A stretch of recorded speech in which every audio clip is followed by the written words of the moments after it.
ake ngithi nje haphu kancane abantu ake bekhohlwe indaba zezikolokoro njengamanje.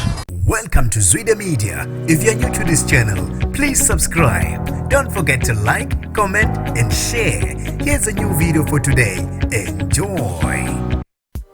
Sanibonani nginibingelele ngiphinde nginamukele kuphinda kuplan bolo khona le video kanti ke mangoqala usijonele likhasi igama lami ngingusibonga konke wakandwandwe ngicela usubscribe uphinde ucindeze nebell ukuze YouTube ezokwazisa ngaso sonke isikhathi mangifaka ivideo entsha bafethu niyazi ukuthi asimose isikhathi sivele sixhume sihlale kuzo ezisematheni nevutha amalangabi ke sekuvele kwaqubuka umsindo phakathi kwaJaiva Zimnike negcoka amayilisha umthandeni manqele singazi ukuthi kubangwani kodwa ke asazi ukuthi impi yabo isuka kuphi mawazi uzwa kwi comment section usho wena ukuthi ucabanga ukuthi yini abayibangayo ngoba umthandeni udedele ingoma ethi Iskorokoro Sami wabuya ke noJaiva Zimnike wathi cha abantu abama ngezikorokoro awubambe nansi ivideo uyibonele emva kwevideo sizokhuluma.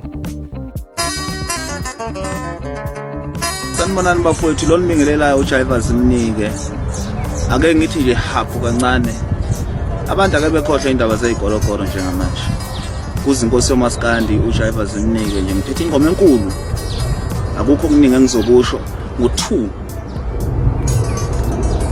ithola ilink kaJaiva Zimnike engoma kaJaiva Zimnike amanqampu lawo kuyezwa. So ngicela uye kwi comment section usho ukuthi wena ucabanga ukuthi yini abayibangayo uJaiva nomthandeni kanganga ukuthi beze belandelane kanganga ngoba uJaiva kuwakhipha nenye izingoma egadla kuye umthandeni sengiyivala nje ngithi shelele ungibambeke evidweni elandelayo hamba kwi comment section nazo.